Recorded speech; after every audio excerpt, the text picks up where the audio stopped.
നക്ഷത്രങ്ങളെ സ്വപ്നം കണ്ട ഒരു പെൺകുട്ടി. ആകാശത്തേക്കുള്ള കാഴ്ചപ്പാടും അതിനെ കീഴടക്കാനുമുള്ള കരുത്തുമുണ്ടായിരുന്നവൾ. ഇന്ത്യയുടെ മണ്ണിൽ ജനിച്ചെങ്കിലും അവളുടെ കാഴ്ചപ്പാട് ഭൂമിയെ കടന്നുപോയി. 1962 ഹരിയാനയിൽ ജനിച്ച കൽപ്പന ചൗള. ബാല്യകാലം മുതൽ തന്നെ നക്ഷത്രങ്ങളോട് സംസാരിച്ച കുട്ടി.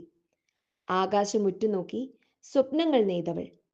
ആകാശം അതിന്റെ അതിരുകൾ ഇല്ലാതാക്കുന്നവർക്കായി എന്ന വിശ്വാസം അവളുടെ ഹൃദയത്തിൽ ഉറപ്പിച്ചിരുന്നു. ഒരു എയ്റോനോട്ടിക്കൽ എഞ്ചിനീയറായി വളർന്ന അവൾ സ്വപ്നങ്ങളെ യാഥാർത്ഥ്യമാക്കാൻ നാസ വഴിയിലേക്ക് കടന്നു. 1997 ഒരു ഇന്ത്യൻ വനിത എന്ന നിലയിൽ ആദ്യമായി ബഹിരാകാശത്ത് യാത്ര ചെയ്ത കൽപ്പന ലോകത്തിന് ഏറിയൊരു പ്രചോദനം തന്നു. എന്നാൽ 2003 കൊളംബിയ ദുരന്തത്തിൽ ആ സ്വപ്നങ്ങൾ അനന്തതയിലേക്ക് ലയിച്ചു.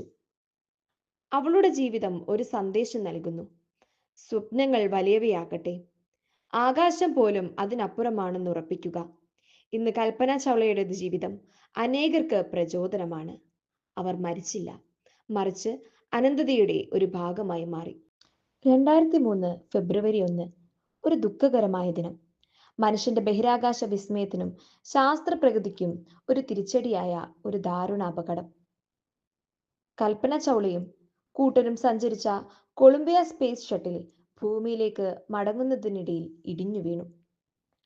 16 ദിവസം നീണ്ട ബഹിരാകാശ ദൗത്യത്തിന് ശേഷം ഭൂമിയിലേക്ക് തിരിച്ചു വരുന്നതിനിടയിൽ ഭൂമിയുടെ അന്തരീക്ഷത്തിലേക്കുള്ള പ്രവേശന സമയത്ത് ഷട്ടിലിന്റെ ചൂട് പ്രതിരോധ ഷീൽഡിൽ ഒരു പ്രത്യേക തകരാറ് സംഭവിച്ചു. ഷട്ടിൽ ആകാശത്ത് തന്നെ ചിതറിപ്പറയുകയും ചെയ്തു. കാലിഫോർണിയയിൽ നിന്ന് ടെക്സാസിലേക്കുള്ള നീലാകാശത്തിൽ അവളുടെ സ്വപ്നങ്ങൾ വാനനിലയിലേക്ക് ഉയർന്നു. കൽപ്പന ചൗളയോടൊപ്പം മറ്റ് 6 ബഹിരാകാശ യാത്രികരും ഈ ദുരന്തത്തിൽ ജീവൻ നഷ്ടപ്പെട്ടു. സ്വപ്നങ്ങൾ വലിയവയാകട്ടെ എന്ന് അവളുടെ വാക്കുകൾ ഇന്നും ഏവർക്കും പ്രചോദനമാണ്. അവളുടെ യാത്ര ഭൂമിയിൽ അവസാനിച്ചെങ്കിലും അവളുടെ സ്വപ്നങ്ങൾ, സാഹസികത, ശാസ്ത്രാന്വേഷണം എല്ലാം ഇന്നും അനേകരുടെ ഹൃദയത്തിൽ ജീവിക്കുന്നു.